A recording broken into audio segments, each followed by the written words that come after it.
ఇరాన్‌లో ప్రపంచం ఊహించని సంఘటన జరగబోతుందా?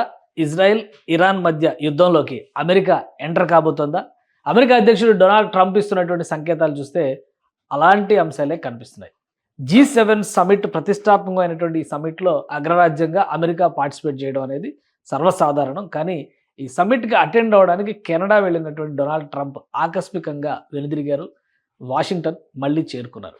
వాషింగ్టన్ చేరుకునేటువంటి క్రమంలో ఆయన ట్రూత్‌లో చేసినటువంటి కామెంట్స్ ఇప్పుడు వైరల్‌గా మారాయి.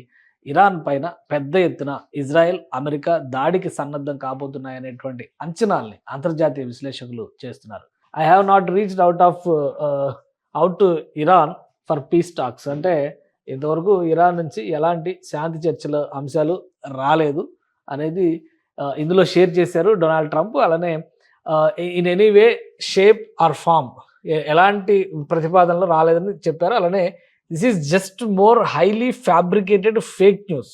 శాంతి చర్చలు జరుగుతున్నాయి అనేది కంప్లీట్‌గా ఫేక్ న్యూస్ అని చెప్పని డొనాల్డ్ ట్రంప్ కొట్టిపడేస్తున్నారు. If they want to talk they can know how to reach me. They should have taken the deal that was on the table.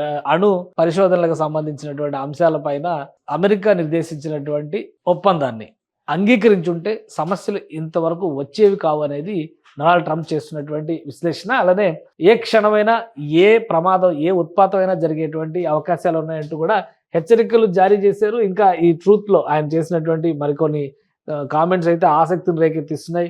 Iran should have signed the deal, ఎంఓయూని sign చేసి ఉండాల్సింది అనేది mention చేస్తూనే Iran cannot have nuclear weapon, టెహ్రాన్ని ఖాళీ చేయమనేటువంటి సందేశం Donald Trump ఎందుకు ఇచ్చారనేది ఇప్పుడు ఆసక్తికరంగా మారుతుంది. ఇజ్రాయెల్ జరిపినటువంటి దాడుల్లో అనేక నగరాలు ధ్వంసమయ్యాయి. కానీ అణు విద్యుత్తుకి సంబంధించినటువంటి కొన్ని స్థావరాలు, అలానే అణుబాంబు తయారు కోసం, అణుబాంబు రీసెర్చ్ కోసం ఉపయోగిస్తున్నటువంటి ప్రాంతాలు మాత్రం ఎలాంటి నష్టం వాటిల్లో లేదు. కేవలం పవర్ కట్లు, సర్ఫేస్ పైన ఉన్నటువంటి స్ట్రక్చర్లు, అంటే భూమి పైన ఉన్నటువంటి నిర్మాణాలు మాత్రమే కూలిపోయినాయి అని చెప్పని ఇరాన్ నుంచి మాట్లాడుతున్నటువంటి అంతర్జాతీయ విశ్లేషకులు కొందరు బయట ప్రపంచానికి చెప్తున్నారు. అంటే భూగర్భంలోనే ఈ అణు పరిశోధనా కేంద్రాలని ఇరాన్ నిర్వహిస్తోంది. వాటికి ఎలాంటి నష్టం వాటిలో లేదనేది దీని సారాంశం.